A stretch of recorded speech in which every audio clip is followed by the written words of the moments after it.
Hello and welcome to Heavy Metal Rex. My name is Oasis, and today I'm finally getting the opportunity to install a top mount intercooler. Now, Jose actually is here. He brought his car and he brought a Perrin top mount intercooler. Surprisingly, I've never installed the top mount before. I actually went straight to a front mount. So people ask me all the time, like sometimes if they get stuck or if there's like a fitment issue, and I don't really have a reference for it other than other people's videos. So this is really nice to be able to do. And I recently did do a top mount versus front mount intercooler video, and for a lot of people, a front mount is actually more than enough, especially since a lot of the top mounts are quite large. I've actually got a list here of all the major top mounts that are currently available and the size, because this one is a little different. This one actually does require you to do a little bit of trimming because it's supposed to be the largest, if not one of the largest top mounts that you can buy for the VB right now. And I'm gonna go over these dimensions real quick because I found this really interesting. So this is actually 21.8 by 7.6 by 3.95 inches. Next we got the ETS, which is 21 by 7 by 4. COB coming in at 20 by 7 by 4. The Grim Speed at 19 by 7 by 4. Process West 20.6 by 7.6 by 4.3. And the AMS is 21 by 7.5 by 4. Now, recently, Grim Speed did actually come out with a charge pipe that goes underneath the top mount, which is interesting because unlike something like this, where, and I think some of the other ones, the top mount actually has a charge pipe coming out from the side. Now, something that is interesting is we actually did this video 2 weeks ago on the same night that we installed Jordan's fender flares and STI spoiler. And we were actually supposed to, this was the third video we were going to do that night, but we actually ran into an issue, which was the bolts, the screws that came in for this, the hardware that came for this, actually would not screw into these holes. And it turned out that some of the coating had actually got into the thread. And I didn't want to push it because I didn't want to break anything. I actually reached out to Jeff Perrin, and he was nice enough to let me know that it was me. I was not being forceful enough with it. So once we actually pushed the screw in and actually tightened it, everything was totally okay. Now, installation for this is really, really simple. If you go back and look at the older versions, you did actually have to take the rubber O-ring out of the stock intercooler, which you don't have to do in this one anymore. It actually comes with it. It comes with its own, obviously, little silicone thing and some clamps to connect this up to whatever charge pipe that you do have.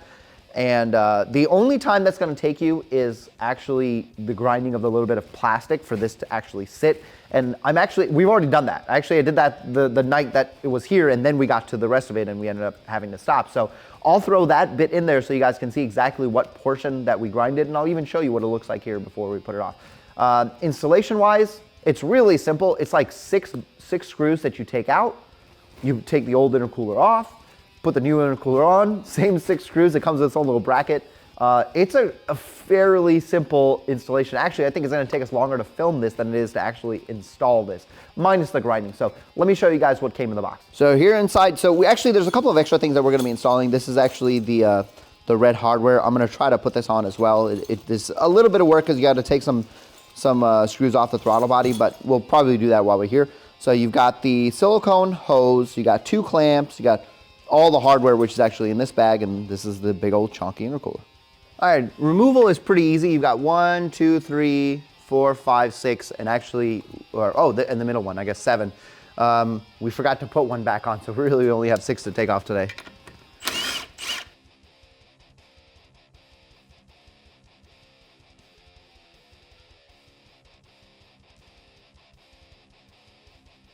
Okay, it needs to be able to go. Well, I guess we can do that.